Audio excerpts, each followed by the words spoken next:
Social Media Disrupts Identity Formation by Lori W. Holden. Youth are using social media trends to be in the know and have topics to converse about. Why tweet? To be relevant.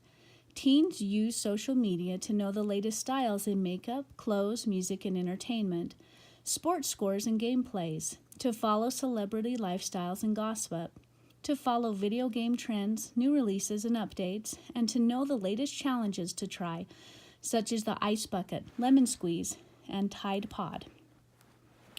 Do these trends matter?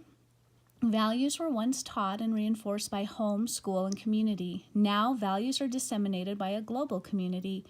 Today, what's normal depends on what's trending. Children and youth have underdeveloped brains and are particularly influenceable because of mirroring neurons in the brain. Mirroring neurons are a group of neurons in the brain that activate when we perform an action or when we see an action performed. These neurons are why we experience emotional contagion, the process through which a person or group influence emotions and behaviors of another. Mirror neurons allow us to literally feel what others are feeling and live their emotions.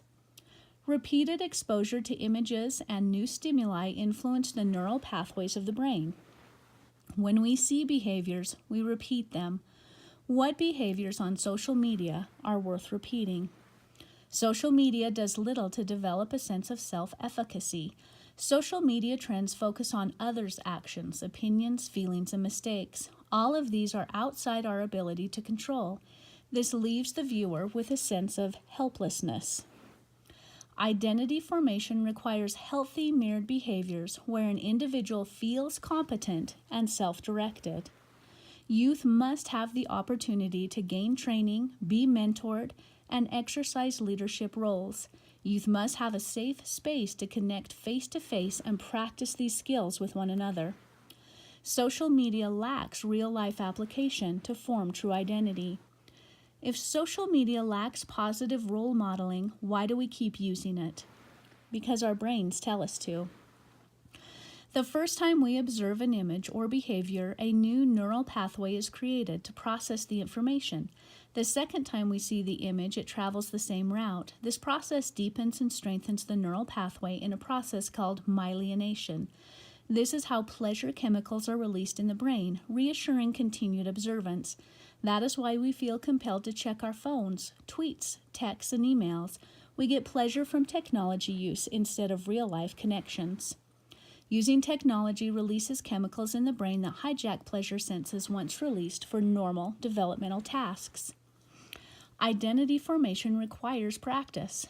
Receiving pleasure chemicals from virtual realities deprives an individual of real-life skills. If an individual receives the same positive stimulus from a virtual encounter, they lack the motivation to seek stimulus in more complex environments.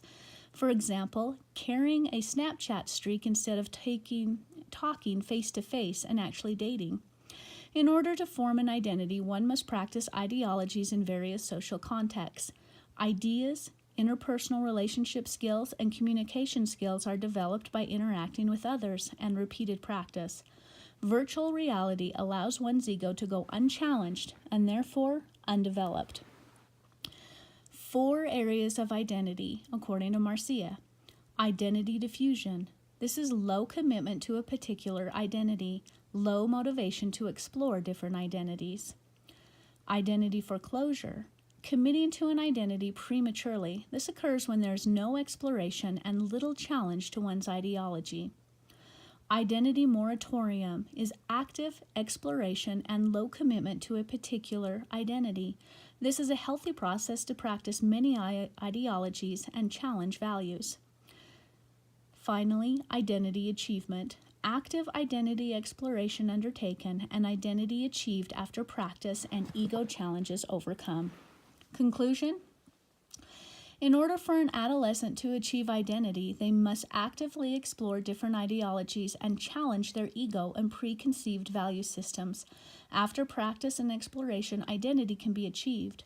Social media threatens identity formation in 2 ways. First, mirroring unhealthy behaviors in a virtual space where values are determined by what's trending, with no real-life application to practice these skills or achieve self-efficacy.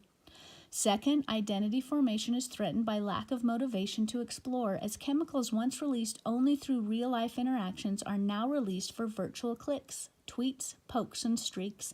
In essence, no true connection or exploration occurs. Finally, identity formation requires practice in real-life experiences in order to be achieved.